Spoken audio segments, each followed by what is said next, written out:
President William Ruto muthenyani wa umuthi niwavunzya Nzama ya maminista kuma wiani na mavuta onthe kana maminista make onthe Musalia Mudavadi itialwa eweka uyuka itina wa musukumo mwingi ula withito witwa wiani amuika alama ithito mailalamika ungeiwa ilovia cia mwene nthi utumei muthuku wa ilovia cia mwene nthi vamwe na maminista kwithiwa na kivuthia kula kwi mwene nthi. President ni wawetakana nukwithiwa aitangasa maminista ivindani yukite na ndi mivea kwa oyu yende ya kukwatiwa ni andiki ateni kalivoti yake boni motisia.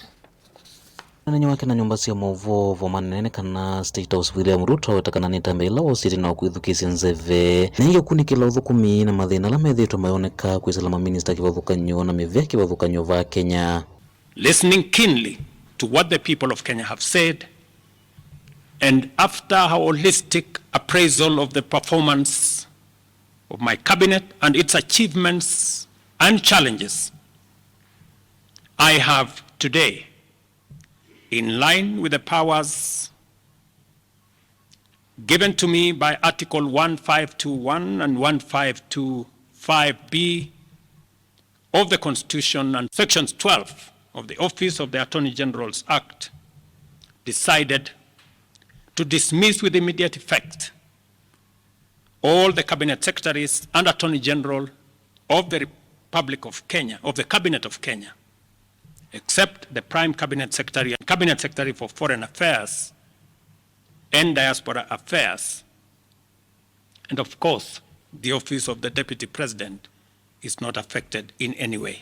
Itambea wetakana usia kwisala utoika na mautao kivathukanyo kuma kona kauta na ingitayikireo ni cha kumina mathina la mekumbilete nthino ya Kenya mevu makwani. I will immediately engage in extensive consultations across different sectors and political formations and other Kenyans,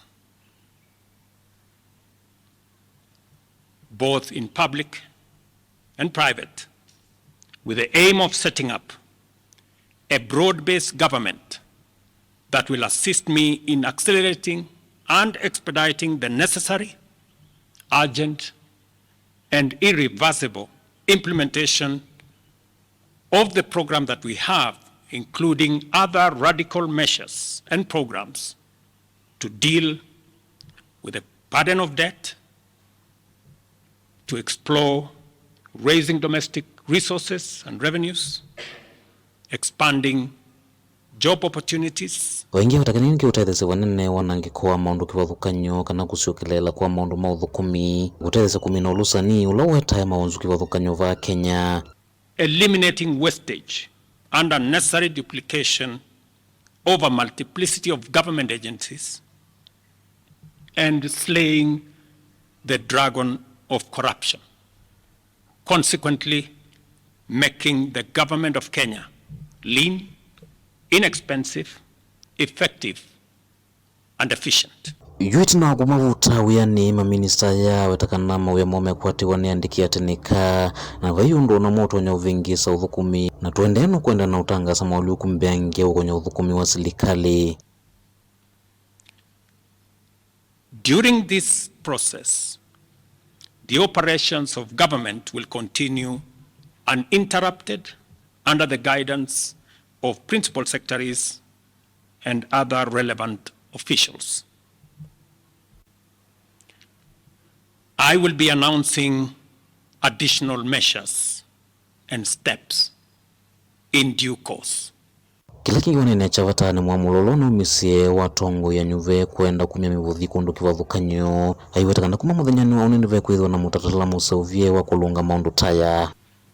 On the measures I announced last week, barring state and public officers from engaging in harambes, I want to inform the country that the public fundraising appeals bill is now ready for publication tomorrow.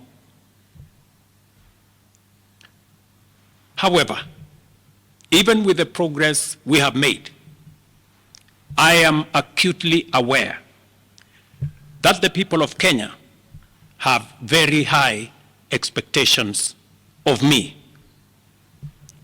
And they believe that this administration can undertake the most extensive transformation in our nation's history. Recent events that necessitated the withdrawal of the finance bill, which will require a review and reorganization of our budget and fiscal management, have brought us to an inflection point. Mutongoi TV nyeni tobo ni Mutisia.